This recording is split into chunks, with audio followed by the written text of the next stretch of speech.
She was humiliated the moment she walked into the boxing gym just for her faded t-shirt worn canvas bag and bare makeup-free face. VIP class. Looks like they let the help in, one rich girl whispered, the group giggling. The coach glanced at her and said coldly, "Newbies should stay in the shadow corner. Don't even think about sparring." A hot influencer smirked. If she punches the bag, it might break. No one knew that just a few hours later, this same woman they mocked would drop the world champion twice her size with a knockout so clean it left the entire gym in stunned silence. Amanda Brooks stood in the doorway, her canvas bag slung over one shoulder, her old sneakers scuffed and worn. The gym was a palace of glass and steel, all polished floors and high-end gear, the kind of place where people paid thousands to look good while they sweated. Amanda didn't fit in. Her t-shirt was plain white, faded from too many washes, her gym pants loose and basic. Her hair was pulled into a low bun, no makeup, no jewelry, just a quiet beauty that didn't beg for attention. She was 33 with eyes that held stories nobody here cared to hear. The rich girls by the water station, led by Jessica, a fitness model with perfect blonde highlights and a diamond nose stud, kept whispering, their eyes slicing across Amanda's bag like knives. Jessica's giggle was sharp, meant to sting. The head coach, Tony, a wiry guy with a buzz cut and a clipboard, barely glanced at Amanda before pointing to the corner. "Shadowboxing only," he said, his voice flat. Amanda didn't argue. She set her bag down, her hands steady, and started stretching. The air was thick like a storm was brewing, and Amanda was already in its path. The warm-up kicked off, and the gym came alive with noise ropes, whipping feet, shuffling people showing off for the guest star, Lena Voss, the female world boxing champion. Lena stood by the ring, her braids tight, her red gloves gleaming, her presence commanding. She was there to inspire, but her eyes scanned the room like a hawk, sizing up every move. Amanda kept her head down, her jump rope a blur, her feet moving in a rhythm too smooth for a beginner.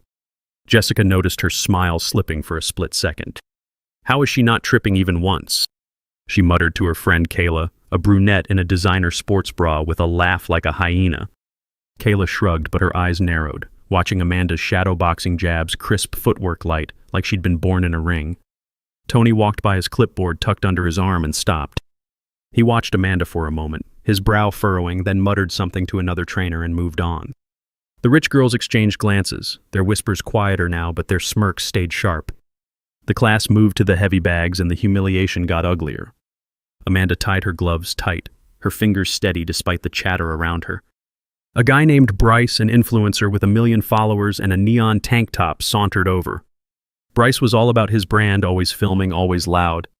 He accidentally knocked Amanda's bag to the floor, letting it land with a thud. "Careful with those hands, don't tear the bag, rookie," he said, his voice carrying across the gym. The room laughed, heads turning, phones coming out. Bryce grinned, holding up his phone to live stream. "Count how many times she misses guys," he said, zooming in on Amanda. She didn't look at him. She stepped up to the bag, her stance low, and started hitting. Her punches were fast, precise, each one landing with a deep thud that made the chain rattle. The bag swung hard, almost wild. Bryce's grin faltered, his phone dipping slightly. A personal trainer named Marcus, lean and quiet, leaned toward Tony and whispered, "That jab's cleaner than most pros I've trained." The gym got quieter, but the tension was thicker, like a wire about to snap. Jessica wasn't about to let it go. She strutted over her ponytail, swinging, and flicked her towel so sweat splattered onto Amanda's gloves. "Oops," she said, her voice dripping with fake sweetness. "You're used to cleaning up, right?" The rich girls behind her cackled, their phones out, snapping pictures. Amanda wiped her gloves on her pants, her face calm, but her eyes sharp, like she was measuring Jessica's every move. "You done?" she asked, her voice low like a door closing.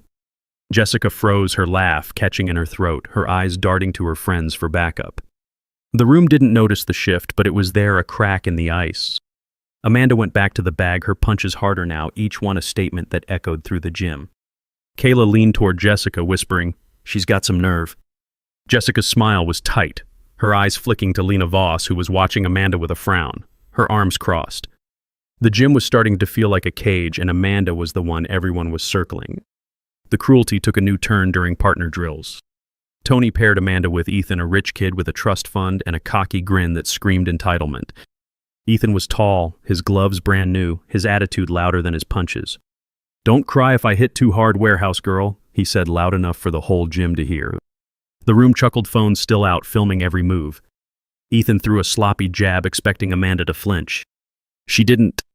She slipped the punch, her feet moving like water, and tapped his glove lightly with her own. "Focus," she said, her voice even, like she was teaching a kid to tie their shoes. Ethan's face reddened, and he swung harder, missing again. The laughter turned on him now, but he doubled down. "You're nothing here," he spat, stepping closer, his breath hot. Amanda's eyes met his, unblinking, steady as stone. "Then why are you so mad?" She said, her words soft but heavy, like a punch you didn't see coming. The room went quiet for a second, Ethan's jaw tight. Tony blew his whistle, moving them along, but Amanda's words hung in the air, sharp and undeniable. The mockery hit a new low during a water break. A girl named Tara, a fitness influencer with a fake tan and a laugh like a siren, grabbed Amanda's canvas bag and held it up like a trophy. "What's in here? Thrift store specials," she said, shaking it so hard a small, worn photo slipped out. It was Amanda and a man, maybe her dad, standing by a boxing ring, both smiling, their gloves raised. Tara snatched it up, waving it like a flag. "Oh, is this your coach from the dollar store?" The room roared, people crowding around, some filming their flashes bouncing off the glass walls. Amanda's hand twitched, but she stayed still, her face unreadable, her breathing steady. She walked over, her steps slow, and held out her hand. "Give it back," she said, her voice soft but heavy like a warning shot. Tara hesitated, her smirk faltering, then tossed the photo at Amanda's feet, laughing. Amanda picked it up, brushing it off with careful fingers, her eyes never leaving Tara's. "You're not worth it," she said, tucking the photo away. Tara's laugh died, but the room kept going, the air thick with cruelty like a pack closing in. The gym was buzzing when they moved to the speed bags, and the humiliation got personal. A guy named Nate, a wannabe pro with a shaved head and a loud mouth, stepped up next to Amanda. Nate was all ego, always bragging about his connections in the boxing world. He hit the bag with flashy moves, glancing at Amanda like she was a sideshow. "Hey, warehouse girl, you ever even seen a speed bag before?" He said, his voice loud enough to draw eyes. He kept going, his rhythm sloppy but showy. "Bet you'd break your wrist trying." The crowd snickered, some clapping for Nate's performance. Amanda didn't respond. She stepped to her bag, her hands loose, and started hitting. Her rhythm was perfect, fast, steady like a metronome. The bag blurred, the sound sharp and relentless. Nate's hands slowed, his eyes wide, his bag wobbling. "What the hell?" he muttered, stepping back. Amanda didn't look at him. She just kept going, her face calm, her hands a machine. Lena Voss, standing nearby, tilted her head, her eyes narrowing. The room noticed the laughter fading, but the tension was electric. The cruelty escalated when a group of rich kids led by a guy named Connor decided to test Amanda's endurance. Connor was a trust fund baby with a loud laugh and a custom mouthguard that probably cost more than Amanda's rent. He rallied his friends, all in matching designer gear, to surround Amanda during a conditioning drill. "Let's see how long the warehouse girl lasts," he said, tossing a medicine ball at her feet, hard enough to make it bounce. The group formed a circle, passing balls back and forth, deliberately throwing them at Amanda's shins, her arms, her back. "Keep up, rookie," Connor shouted, his friends laughing as Amanda dodged, her face calm but her movements tense. One ball grazed her knee and the crowd hooted. Amanda caught the next one, her grip firm, and tossed it back, her eyes locked on Connor. "This your best," she said, her voice low but cutting. Connor's laugh faltered, but he kept going, the group tightening the circle, their throws harder, the air thick with malice.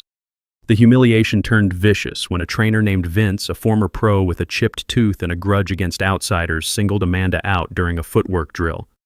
Vince was all about his reputation, always barking orders like he was still in the ring. He stopped the class, pointing at Amanda. "You warehouse girl, show us how you move," he said, his voice dripping with scorn. He set up an agility ladder but deliberately misaligned it, the rungs uneven, the tape peeling. "Go," he said, blowing his whistle. The crowd watched, some smirking, others filming. Amanda started her feet quick, but the uneven ladder tripped her and she stumbled, catching herself on one hand. The room erupted in laughter, Vince's voice loudest. "Back to the warehouse, sweetheart," he shouted. Amanda stood, brushing her hands, her face still. "Fix the ladder," she said, her voice clear like a blade. Vince's smirk froze, but the crowd kept laughing, their phones flashing, the moment already spreading online. The mockery reached a new low when a girl named Lauren, a socialite with a perfect manicure and a cruel streak, orchestrated a fake welcome for Amanda. Lauren was all about appearances, always posing for photos with her protein shakes. During a break, she handed Amanda a water bottle, smiling sweetly. "For our new friend," she said loud enough for everyone to hear. The crowd watched, some grinning, as Amanda took the bottle, her fingers pausing on the cap. She opened it, and a stream of glitter poured out, sticking to her hands, her t-shirt, her face. The room exploded in laughter, Lauren clapping like it was a prank show. "Now you're sparkling warehouse girl." She set her phone out, filming. Amanda brushed the glitter off her cheek, her movements slow, her eyes locked on Lauren. "You need this to feel big," she said, her voice soft but heavy. Lauren's smile wavered, but the crowd didn't care, their laughter echoing the glitter, now a cruel badge on Amanda's skin. The bullying hit its peak when a group of influencers led by a guy named Dylan turned Amanda's warm-up stretches into a public spectacle. Dylan was a fitness vlogger with slick hair and a fake tan, always chasing viral moments. He gathered his crew, all with tripods and ring lights, and started a challenge around Amanda. "Let's see if the newbie can stretch like a pro," he said, his voice booming. They mimicked her stretches, exaggerating every move, flopping dramatically to the floor, their laughter loud and rehearsed. "Look, she's stretching like she's lifting boxes," Dylan shouted, his camera rolling. The crowd joined in, some mimicking, others filming. Amanda kept stretching, her movements steady, but her fingers tightened on her ankle. She stood, her eyes sweeping the group. "You're trying too hard," she said, her voice calm but piercing. Dylan's laugh caught his camera dipping, but the crowd kept going, their mockery a wall of noise around her. The final blow came when a veteran member named Carla, a retired fitness coach with a loud voice and a chip on her shoulder, decided to school Amanda during a bag drill. Carla was in her 50s, her arms still strong, her attitude sharper. She walked over, her sneakers squeaking, and stood in front of Amanda's bag. "Let me show you how it's done, warehouse girl," she said, hitting the bag with heavy, showy punches. Then she turned, pointing at Amanda. "Your turn. Don't embarrass yourself." The crowd gathered, phones out, waiting for a flop. Amanda stepped up, her gloves tight, and unleashed a flurry of punches, fast, precise, each one shaking the bag. Carla's jaw dropped, but she recovered, scoffing. "Beginner's luck," she said loud enough for everyone. She grabbed Amanda's glove, twisting it. "Fix your form," she snapped, but her voice was shaky. Amanda pulled her hand free, her eyes steady. "My form's fine," she said, her words soft but final. The crowd laughed, but it was nervous now. Carla's face red as Amanda went back to the bag, her punches louder than their jeers. The class shifted to mitt work, and the cruelty turned coordinated. Tony called Amanda to the center, pairing her with Rachel, a former college athlete with toned muscles and a sneer that could cut glass. Rachel was part of Jessica's crew, always ready to one-up anyone. "Let's see what the newbie's got," Rachel said, holding the mitts high, her voice mocking. She moved fast, jerking the mitts unpredictably, trying to trip Amanda up. "Too slow, warehouse girl," she shouted, the room laughing. Amanda didn't flinch. Her punches landed clean, each one a thud that made Rachel's arms shake. Rachel's smirk faded, her wrists buckling slightly. "Hit harder," Amanda said, her voice low like a coach. Rachel's face reddened, and she dropped the mitts, storming off. Tony stepped in, his eyes darting to Amanda, then away. "Switch partners," he said, but his voice was uneasy. The crowd whispered, some impressed, others annoyed. Amanda's presence was starting to shift the room, but the knives were still out. The humiliation peaked during a break when Kayla, the brunette with the designer sports bra, started a group chat right in front of Amanda. Kayla was all about status, always name-dropping brands she wore. She held up her phone, typing loudly, her voice carrying. "Guys, let's vote who's the worst dressed in the gym. My vote's for the thrift store queen." The rich girls laughed, their phones pinging as they joined in.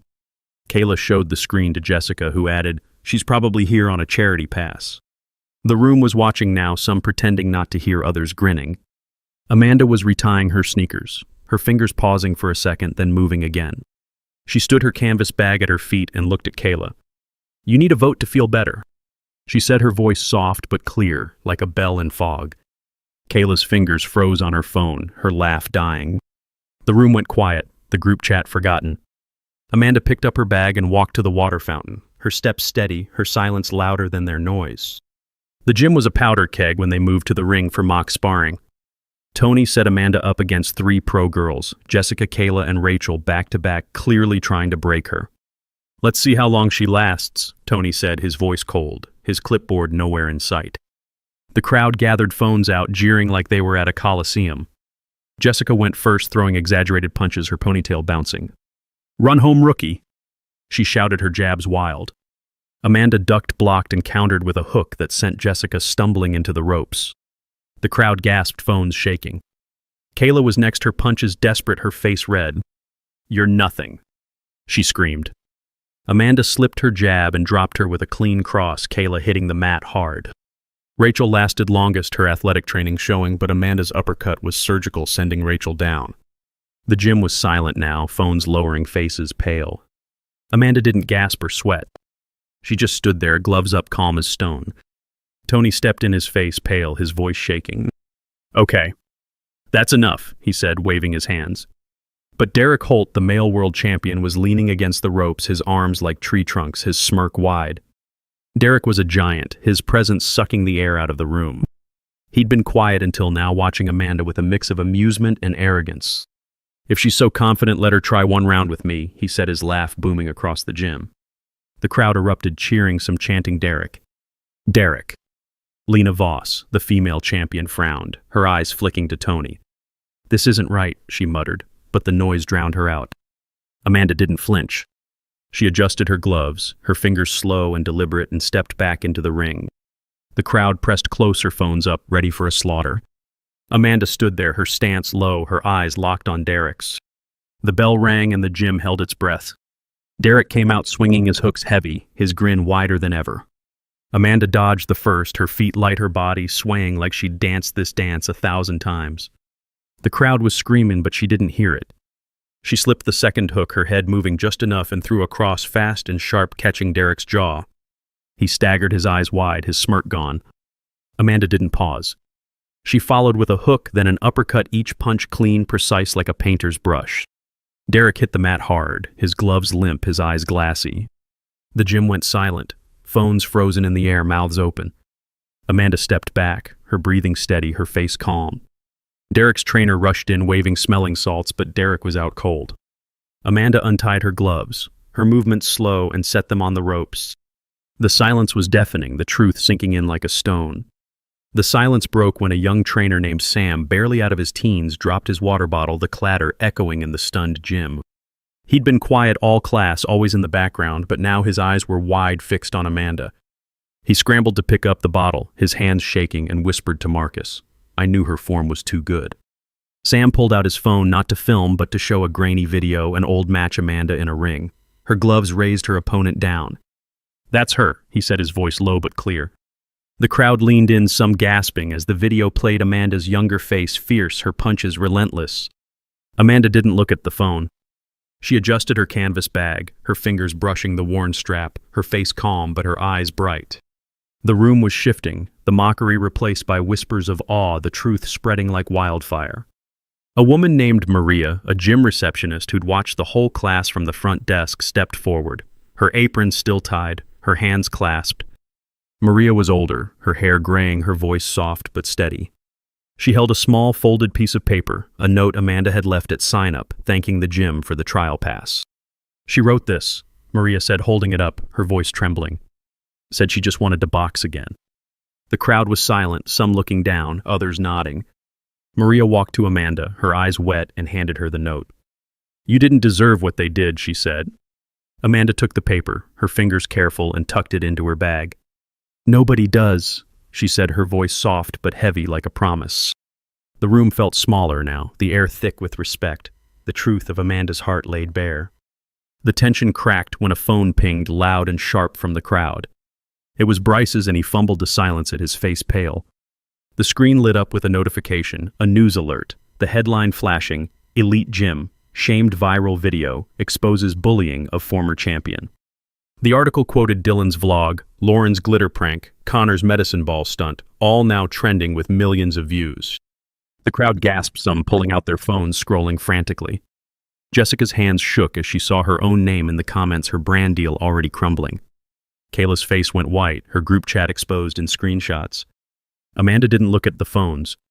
She slung her bag over her shoulder, her steps steady, her face calm. Lena Voss caught her eye, nodding slightly like they shared a secret. The room was unraveling, but Amanda stood tall, her silence a force of its own. Frank, the head coach, took the center of the ring, his voice hoarse but firm. He held up a folder, Amanda's old fight records pulled from an archive he'd dug up in the office. She was undefeated, he said, his hands shaking as he flipped through pages. Took a hit to the shoulder, retired to heal, and came back, as one of us. He tossed the folder onto the mat pages, scattering each one a testament to Amanda's past. The crowd was silent, some stepping back, others staring at the papers like they were relics. Carla's face crumpled, her beginner's luck comment now a bitter memory. Nate's mouth opened, then closed, his bravado gone. Amanda didn't look at the papers. She adjusted her sneakers, her movements slow like she was above the chaos. Frank's voice broke. "We failed her," he said. The truth hung heavy, the gym a mirror reflecting their shame. The final moment came when Lena Voss climbed into the ring, her gloves off her face, fierce but warm. She faced the crowd, her voice cutting through the whispers. "This gym was built for fighters," she said, her eyes sweeping the room. Amanda's the only one who showed that today. She turned to Amanda, still by the ropes, and extended her hand. "You lead this class now," she said, her voice a command and a plea. Amanda paused, her bag over her shoulder, her eyes meeting Lena's. She shook her hand, her grip firm, and nodded. "For the fighters," she said, her voice soft but clear like a vow. The crowd watched, some in awe, some in shame, as Amanda stepped forward, her presence filling the ring.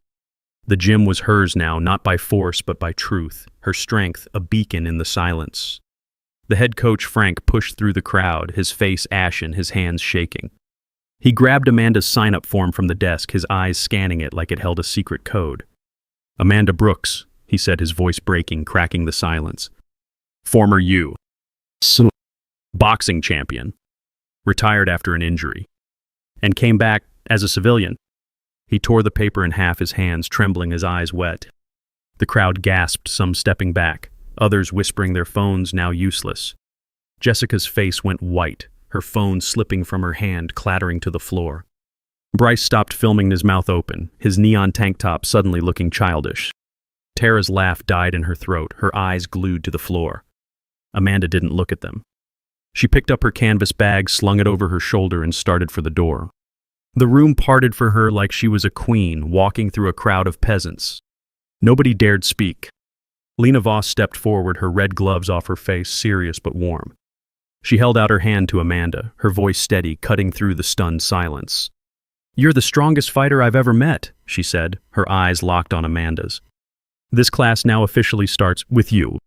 Amanda paused, her eyes meeting Lena's, and shook her hand, her grip firm, her face calm, but her eyes bright. The crowd was still silent, some nodding, others looking away, their confidence shattered. Derek was on his feet now, his trainer holding him up, his face red with embarrassment. He stumbled over, his voice hoarse, and extended his hand. "Respect," he said, his eyes down.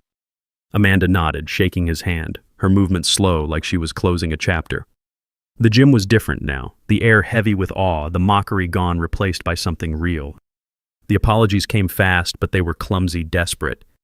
Jessica was first, her highlights dull under the gym's harsh lights, her voice shaky. "Amanda, I didn't know," she said, her hands twisting, her nose stud catching the light. Amanda looked at her, her gaze steady, unyielding. "You didn't care to," she said, her voice soft but final, like a door locking. Jessica stepped back, her face crumpling, her phone forgotten. Kayla tried next, her designer sports bra looking cheap in the moment. "Can you teach me that hook?" she asked, her voice small, almost childlike. Amanda didn't stop walking. "Learn respect first," she said, her words cutting clean. Bryce approached, his phone off his face, pale, his bravado gone. "I'll delete the video," he stammered, his hands shaking. Amanda didn't look at him. "Too late," she said, and kept going. The crowd watched, some whispering, others silent. Their phones now pocketed their laughter, a distant memory. Frank caught up to Amanda at the door, his clipboard gone, his voice low, almost pleading. "We want you to coach here," he said, his eyes wide, his hands open like he was offering the world. "Name your price." Amanda paused, her hand on the door, her canvas bag swinging lightly at her side. "I didn't come here for money," she said, her voice calm like she was stating a fact. "I came to box." She pushed the door open, the sunlight spilling in, bathing her in gold. She stepped outside, her sneakers quiet on the pavement, her bag bouncing against her hip. The gym was buzzing again, but it was different now, people talking about her, not mocking but marveling. Lena started the class, her voice loud, calling out drills, but her eyes kept flicking to the door like she was waiting for Amanda to come back. Derek sat on a bench, his head down, his trainer muttering about underestimating. The rich kids were quiet, their phones away, their confidence shattered. The fallout was swift, quiet, but brutal. Bryce's live stream got him banned from the gym. His followers turned on him after the knockout went viral, calling him a bully. Jessica's fitness brand dropped her as an ambassador, their statement citing poor sportsmanship and linking to the video of her mocking Amanda. Tara's influencer deal with a sports drink company fell through her video, waving Amanda's photo, now a public relations nightmare. Ethan's trust fund friends stopped inviting him to parties. His warehouse girl comment replayed in group chats, his reputation in tatters. Kayla's gym membership was under review, her posts about the class deleted, but screenshots lived on, shared by strangers who saw the truth. It wasn't loud or dramatic, not like in the movies. It was just reality, catching up like a punch you didn't see coming, landing clean and hard. Amanda didn't comment on any of it. She didn't need to. Her silence was louder than their apologies. Amanda didn't go back to the gym the next day. She was at the warehouse lifting crates, her t-shirt damp with sweat, her hair still in a low bun. The warehouse was loud, forklifts, beeping radios crackling, but it was her world, steady and real. A coworker, an older guy named Joe with a gray beard and a limp, showed her a video on his phone, the knockout now trending with millions of views. "That's you, ain't it?" he said, grinning, his eyes bright. Amanda glanced at the screen, her face calm, her hand still on a crate. "Yeah," she said, and went back to work, her movements smooth like nothing had changed. Joe laughed, shaking his head, his voice warm. "You showed him, kid?" Amanda didn't smile, but her shoulders were lighter, like she'd set down a weight she'd carried too long. The warehouse kept moving, and so did she, steady as ever. A week later, Amanda walked into a community center, her canvas bag over her shoulder, her sneakers quiet on the linoleum floor. She'd started a free boxing class for kids using her own money for gloves, pads, and a small ring. The kids were a mix, some loud, some shy, some with shoes as worn as hers. They crowded around her, their gloves too big, their eyes wide. Amanda showed them how to stand, how to punch, her voice calm but firm, like she was passing down something sacred. "It's not about hitting," she said, her eyes sweeping the room, meeting every pair of eyes. "It's about standing up." The kids nodded, their faces bright, their punches clumsy but eager. Parents watched from folding chairs, some whispering about the viral video, others just grateful for a place their kids could go. Amanda didn't talk about the gym, the champion, or the fame. She talked about footwork, about heart, about keeping your guard up. The community center was alive with noise, kids laughing, gloves thudding, Amanda's voice cutting through it all. One kid, a skinny boy named Miguel with a chipped tooth, dropped his gloves after a drill, his face red. Amanda knelt beside him, her hands steady, adjusting his stance. "You don't quit," she said, her voice low, like a secret. "You rest, then you go again." Miguel nodded, his eyes wet but determined, and raised his gloves. The other kids watched, their punches sharper now, like they'd caught her fire. Amanda stood, her canvas bag by the ring, the worn photo of her and her dad tucked inside. She didn't need to look at it. She felt him there in the way she moved, the way she taught. The room was small, the walls peeling, but it was hers, built from sweat and truth. The story spread not because Amanda wanted it to, but because people needed it. Older folks, the ones who'd been looked down on their whole lives, saw her and felt seen. The ones who'd been called weak, slow, or out of place, they got it. They'd been in rooms like that gym, surrounded by smirks, judged for their clothes, their jobs, their quiet.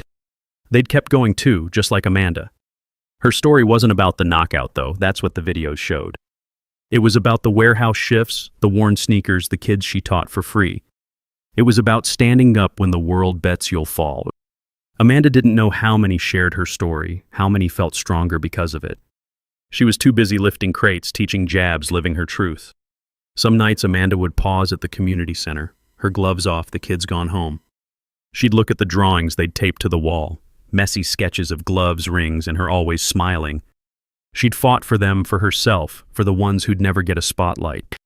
The world had tried to break her, but it didn't. She wasn't wrong to stay quiet, to let her fists talk. She wasn't alone in her fight, not anymore. And now she was building something new, one punch at a time. Where are you watching from? Leave a comment below and hit follow to walk with me through heartbreak, betrayal, and finally healing.